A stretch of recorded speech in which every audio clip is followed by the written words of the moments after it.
So, mi llamo Adam May, Division 3 from Great Britain, and I'm here today to talk through a few of the things that we've been doing around the ocean with our project, Invisible Ocean, Oceano Invisible.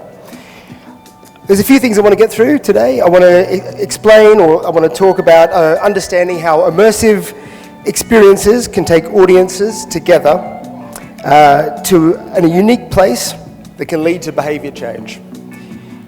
I want to talk about building mutually beneficial partnerships with brands and with foundations. And also I want to talk about how we can make it worth it for venues.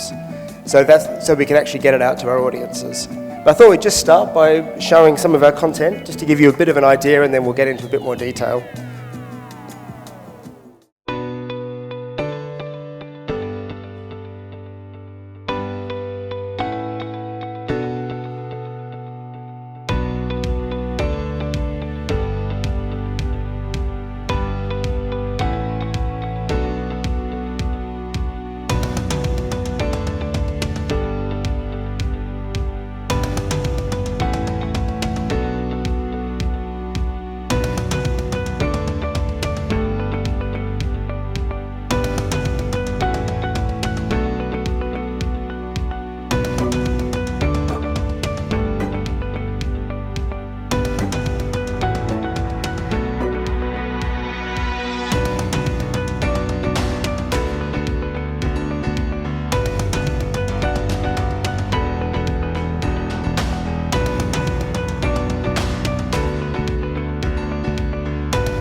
Okay, so we started with a simple question: how can we connect audiences to a world they can't see under the surface? And we thought about how people think about the ocean, and most people have what we call a shore-deep relationship. They understand the waves, they understand there's some big species out there, but there's so much more important around our ocean that we just can't see with our eyes. So bringing all this together, we had this whole idea of creating, using immersive experiences as a way to connect us to an invisible ocean. Now, we're going to dive in, but what we do with our experiences, especially with the next one that I'm going to talk about, and especially with kids, is we ask them before they begin to take 3 big breaths. So we're all going to do it together. I want you to take 3 breaths with me, and then I'm going to explain why I'm going to do it. So if everyone's ready, 1, 2,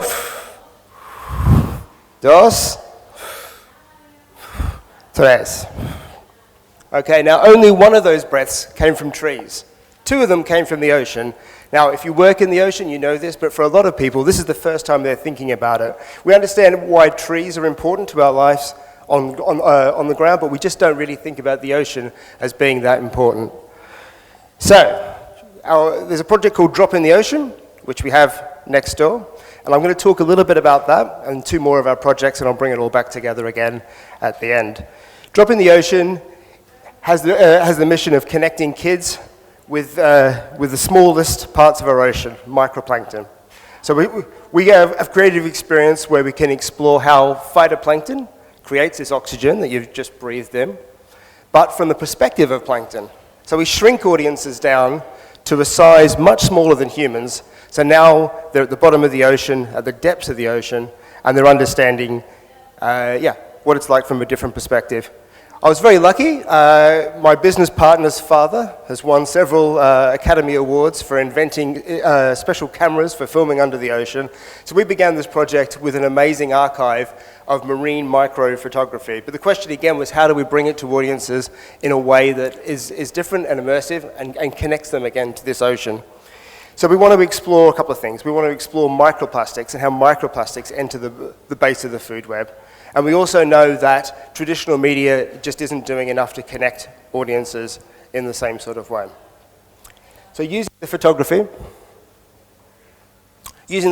as a basis, we went all the way back down, we built these experiences out, and we were able to take audiences from the base of the ocean, and we needed to get them up to the surface. So what we ended up doing in the end was creating like an elevator effect, where you're riding on a giant jellyfish. So if you do the experience just over there, you'll see how it works. You stand on this jellyfish, you begin in what's called the midnight zone, which is where it's so dark, you can't actually see any light, it's all black.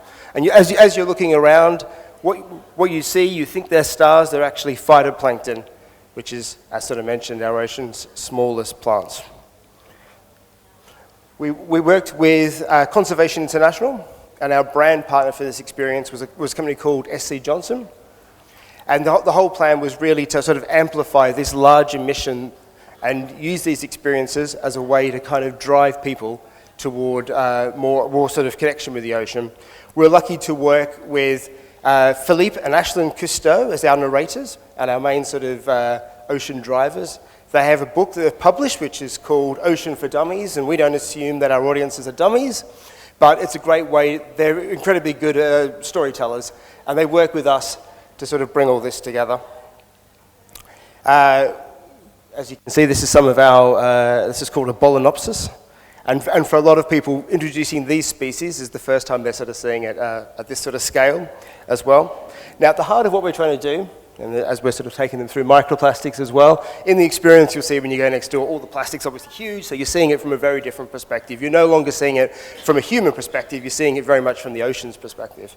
Now, what's important for the experiences that we create is that they're shared experiences. So we're thinking about how we can sort of bring audiences together.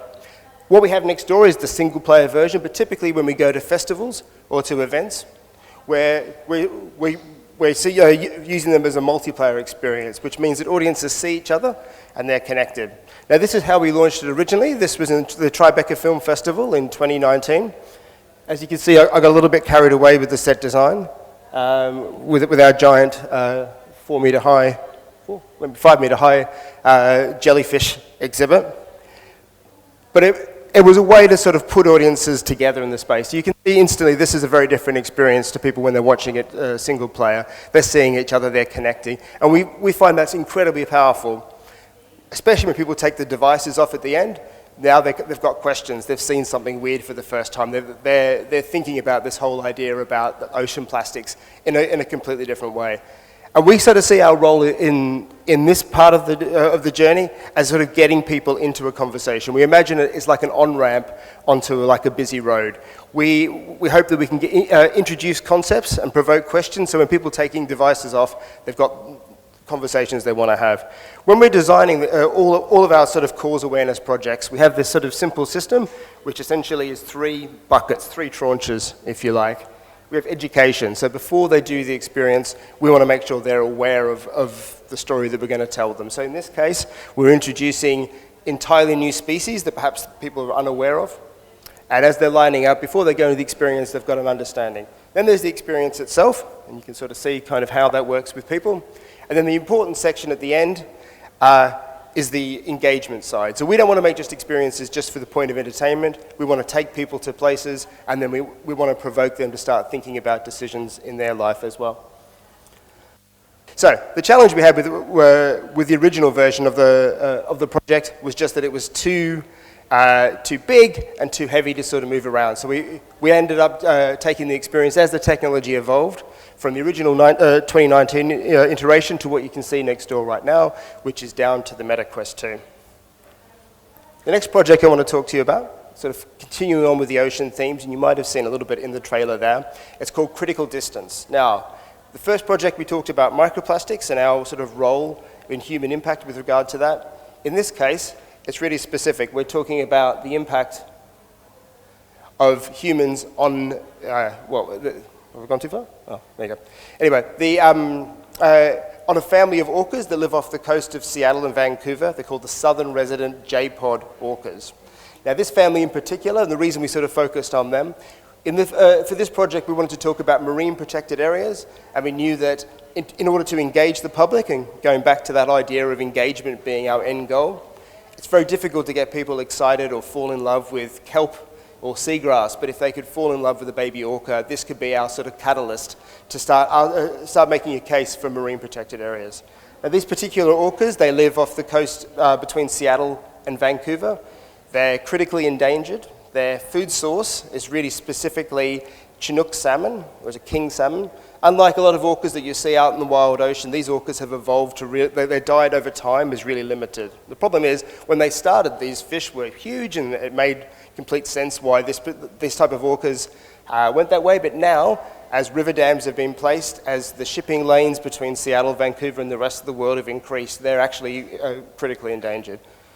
The other issue, or the other thing that's interesting, is that they're what's known as the most watched sea mammal in the world. Because of their proximity to these major cities and the people who live on the islands, most people have almost a personal relationship with them. Every orca of this particular species are named. They're all part of a complex family unit.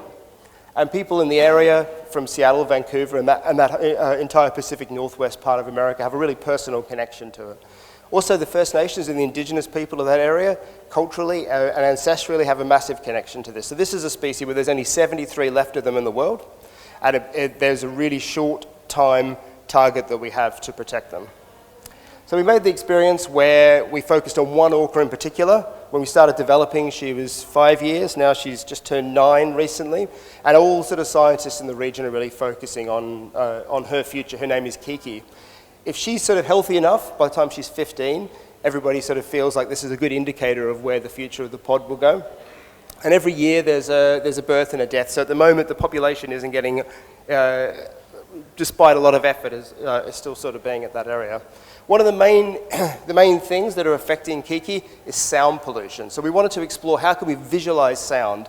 There is chemical pollution in the water is an issue, and prey of this Chinook salmon that I mentioned, that's an issue, but sound pollution. The sound that we're making as humans from boats and sort of human interaction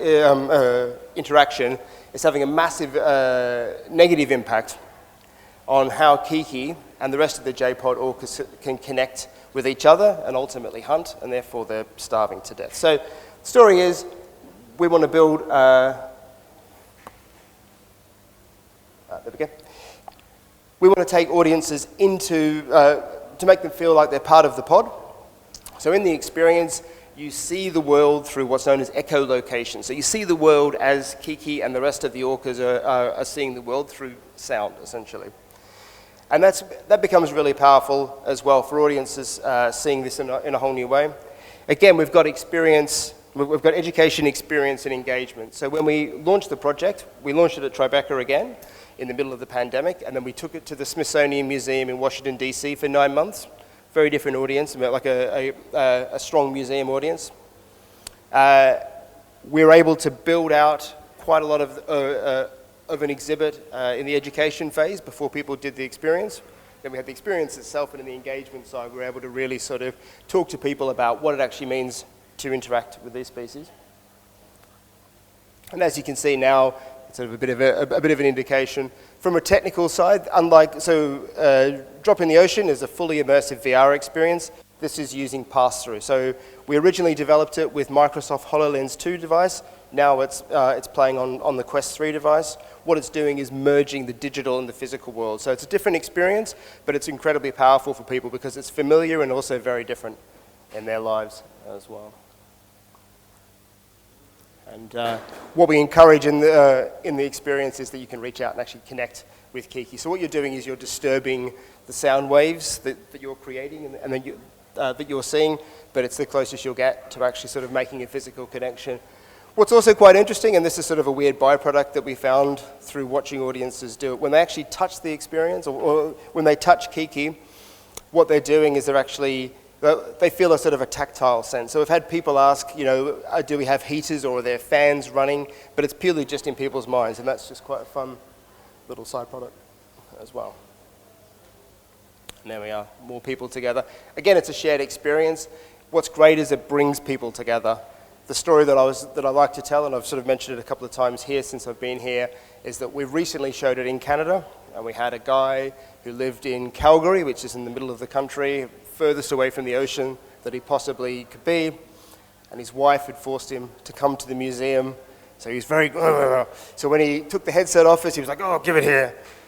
Within seconds, suddenly he could see his hands, he could see a world that's completely different. By the end of it, he loved the experience, which was great, but in the end, we could never get rid of him. He just had every story from his childhood suddenly comes back, and we realized the power of immersive experiences right there was to unlock a part of his brain that previously perhaps he hadn't had a chance to sort of think about what made him fall in love with the ocean when he was a child. He put it away living in Calgary, but suddenly this had sort of reignited that part of his brain as well. And finally, we're bringing it together with what we now call the sort of the invisible ocean exhibit. So as the technology has evolved, we've taken both Drop in the Ocean, which began as this huge, giant jellyfish experience that was played in San Francisco, but we could barely book it anywhere else because of the size of it. We've got away from the cables and the technical restrictions that were, I guess, the state of the art for Drop in the Ocean when it was first launched. Now it's on Quest devices, so it's got full freedom of movement. Audiences can all interact with each other. We've lost the tracking cameras as well in Drop in the Ocean. It's really important for audiences to be able to see their full body in an experience like Drop in the Ocean, so we were using tracking cameras. We've got rid of that now. And with critical distance, we moved away from HoloLens 2, we're on Quest 3. So now we've got a proposition that is actually feasible for a lot of venues to program. So we packaged it together with Invisible Ocean. We're also very aware that we're reaching out now to audiences that in some cases are too young for devices. So it's important for us to have a way for these younger audiences to connect, even if they're too young to be wearing headsets. So this experience is purely with your phone, and it's sort of a side project that goes along. So now when we launch Invisible Ocean, we have Drop in the Ocean, we have critical distance, and we have this AR trail. So this uses people's phones, and what it does is it takes some of the archive that I'd sort of mentioned before, this amazing sort of marine archive that we have at Vision 3. It uses QR codes to drive, and all the photography is based on larval forms of familiar animals. So people are seeing these crazy, wild, planktonic characters, and now using their phone, they can find out what they look like when they actually grow up. So in that case, I think that one was a crab. And finally, we're also including what we've called Wave Maker. So this is taking diatoms. This is algae. In the Victorian times, they used to take these sort of microscopic algae photographs, I guess, and recreations and color them. It's literally a dying art form. We found the last living person that was doing it, and he's 98. And we thought that all hope was lost, and just before we opened the show, he got in touch with us and gave us his blessing. And so what happens with this experience is we've got all these set up with motion cameras. You can just see one just there. Audiences suddenly can move their hands, they can move around. So as well as the VR experiences, the AR experiences, we have these projection experiences set up as well. So we're able to take over entire spaces within museums and with public spaces and basically space them out within the venue. So we're doing a full kind of takeover, if you like. I'll show you now what it looked like when it all comes together. This is Invisible Ocean.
Okay, so we have a few rules within Vision 3, and I'm just going to take you through some of our rules as we're making these projects. These are sort of just, in effect, house rules that we have, but whenever we're looking at content, this is sort of how we sort of work. So the first one is make it feel unique. Why are we doing it? Why aren't we using traditional media? Why does it have to be an immersive experience? It's really important for us that we're doing something and we're giving audiences something that they can't get on their phone or they can't get in through traditional media. We really have to justify the case. So the first creative thing is, okay, we've got this idea, we've got this target, we want to talk about microplastics, we want to talk about sound pollution, we want to talk about algae. Why is it an immersive experience? So when you're developing projects for the creators out there, I think that's really the most important thing. Sometimes technology can sort of wag the tail of the dog, where the technology becomes the solution and you're desperately looking for a creative to sort of match the solution. For us, we always want to make sure that it feels unique. We have to be doing something different. Then we've got active storytelling. So I think as the technology's evolved, and audiences can now have more agency within these experiences, it's really important that we feel like the audience are actually part of the story. Once you start to change the perspective, and I think what's interesting about immersive is it entirely changes the concept of an active versus a passive experience. You can go back as far as you like with traditional media, potentially even all the way to cave painting. It was very much like, here's a creation, and as an audience member, you appreciate it. But there's no real sort of connection there. What we're doing now is that audiences can have a say on the story. So we're still making linear narratives, but we're very sort of clear when we're plotting them how we can sort of make the audience feel like they have a little bit of agency or they have some sort of say. If they do it a second time, why is it different the next time? We use hand tracking a lot, so audiences aren't sort of encumbered by controllers. And that suddenly allows audiences that potentially aren't familiar with games or they come at it from a different perspective, a way to sort of really connect. So active storytelling is really important. How can we make the audiences feel like they're the storyteller?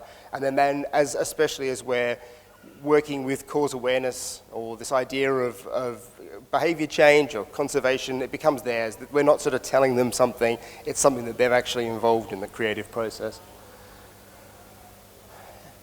I sort of touched on it a few times, but even though we're showing the single-player version of Drop in the Ocean, I really am so excited about what sharing and multiplayer experiences can bring and how immersive experiences in particular are unique in that sense.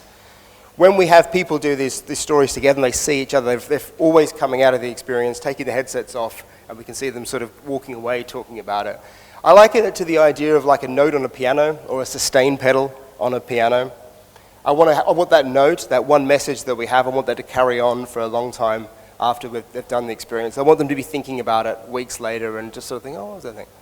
And when you're with a group of people, all of your inhibition disappears in these sort of experiences. We very rarely, if ever, have people with their hands in their pockets. Everybody wants to touch things with their hands. And that, for us, sort of really indicates how well it's going. There's sort of little things that I've put in the script, for, like in Critical Distance, for instance, when Kiki the orca swims past and we get 8 people's heads all spinning at the same time, then I know that they're all connected and they're all in the experience at the same time. So I really strongly believe for anyone that's creating stuff, if you can find a way to make it a sharing experience, get around the idea of VR being an isolating factor. It's not. It can bring people to impossible worlds together. It's really powerful. I think everything we're doing is all built on partnerships. I think it's really important to find those partnerships early and for those partnerships to be beneficial for everybody. So especially as we're dealing with conservation and sort of social impact, we very early, once we've established the idea of where we want to go with it, we find the right kind of partner that will get the creative drive that we want to go for, but also help us tell the mission after the experience. Our role very much is to take people to places, but if we can introduce them to ongoing initiatives and build this sort of lifetime connection to ocean protection or other sort of environmental issues, we feel that we're playing an important role of bringing people to the table. So we've been very lucky. We've worked with Conservation International, as I sort of mentioned. They've been fantastic partners. They very early realized that to tell the kind of global story they wanted to tell, they need to take audiences to places they physically couldn't get to, and that's perfect for us. Because of their connection to the orcas and because of the fact they're based in Seattle, Microsoft really came on board emotionally very early on, and we're a fantastic partner, not just from a technology support sort of phase, but just definitely in terms of helping us develop audiences. We're also very lucky with Microsoft to help them partner on a completely different thing to the featured Critical Distance. Every year they do something which is called the Day of Data, which is encouraging sort of middle schoolers around STEM and data analysis. And so they theme it so it's not particularly boring for the kids. And one year they did a Critical Distance theme. So kids around America learned all about sort of the Chinook salmon species and everything within the Salish Sea, but through the prism of our project. So that was great. It's like thousands of students being made aware of it. Story Futures in England is a public-funded narrative, immersive storytelling organisation. I think we're very lucky at the moment in the UK. There's a real emphasis about how we can be sort of creative with the evolving technology, and I can probably say with confidence post-Brexit in our country, we're looking at ways that we can sort of export products to the world, in particular sort of digital and creative storytelling is a big thing. And then Unity was a great partner with us historically, again, as well as the technical support. Their scheme, Unity for Humanity, was really sort of fundamental to sort of bringing all of these sort of pieces together for us. Now, reaching audiences directly is the other aspect. And for us, we work very closely with museums and festivals. We perhaps will look in the future about schools and how we can sort of work with that, but at the moment we're very much looking at venues where we already know there's going to be a high public footfall. So for these projects, the project you just watched, I'll excuse you for not understanding the Welsh, it's the Wales Millennium Centre, which is in Cardiff. We work with Cal Academy in San Francisco. Jackson World is a natural history themed festival in Jackson. The Smithsonian, as I mentioned, were fantastic partners for 9 months. They had critical distance, so to have that sort of level of platform has been great. Tribeca Film Festival have been really great. At the core of Aquarium, we have thousands of people going through the experience. Again, that's trying to sort of build on what an aquarium can tell in a way, using these sort of tools in the way they can't. Altogether, these experiences have attracted over 200,000 guests. So that's 200,000 people who have the headsets put on for these experiences. And these are some of the places we're very lucky, as I sort of mentioned, in Washington, New York, and San Francisco, and then through to places throughout Europe and as well as parts of Asia. And thanks to Damián and the team at Mediamorfosis, you just missed it, but we're also in Viña del Mar. So Adam, thank you so much.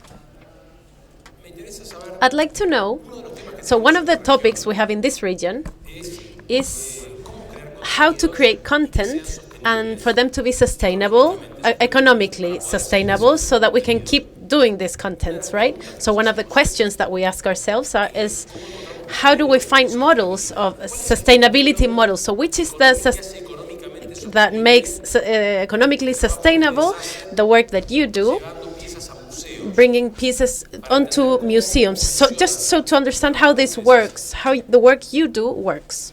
Yeah, thank you for the question.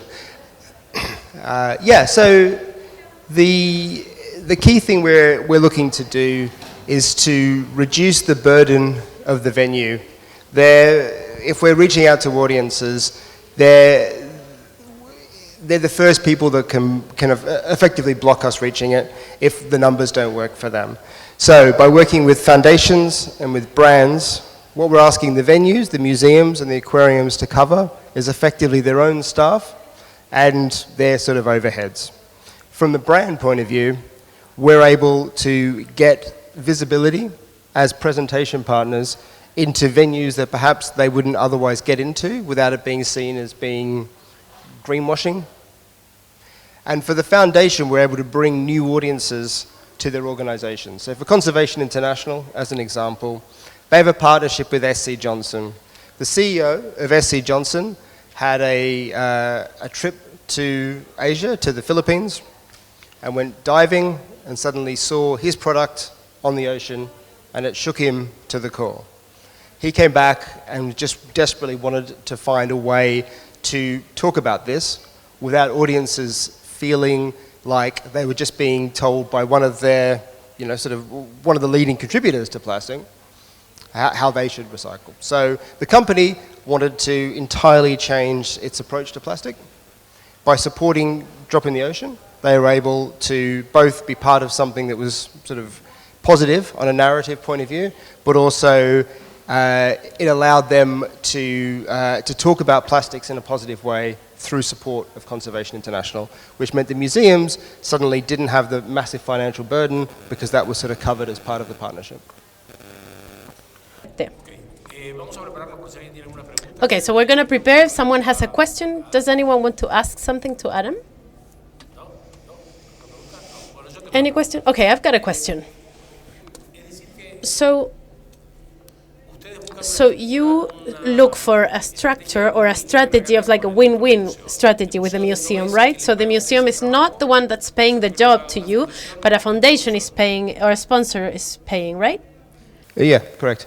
So a combination. We have a low-cost ticket for audiences, which therefore creates a revenue model for the museum, which is positive for them. They're trying to make money post-pandemic, like every business. They won't have to pay for the content creation, which is, in their minds, the biggest sort of figure. We also offer the museum a lot of education resources by way of the foundation. So again, they're not looking to have to build the post-experience narrative. So from a venue point of view, from a museum point of view, it's very positive. What they give us is the audience. So from the brand point of view, we could suddenly put guaranteed numbers in front. So the other issue we have with immersive experiences sometimes is guaranteeing to a brand that we can reach an audience, because we might think that people like it, but we don't know. What the museum can do is promote their audience to go see it and really get behind it. And that sort of partnership, that idea of working together, suddenly means that we can go back and we can put forecast numbers in front of the brand and say, in 6 months, 12 months, this many people are going to go see it, and it becomes more valuable for them. And from the museum point of view, we're removing their biggest issue. So it's win, win, win, win. It's win for us, it's win for the foundation, it's win for the venue, and it's for the brand.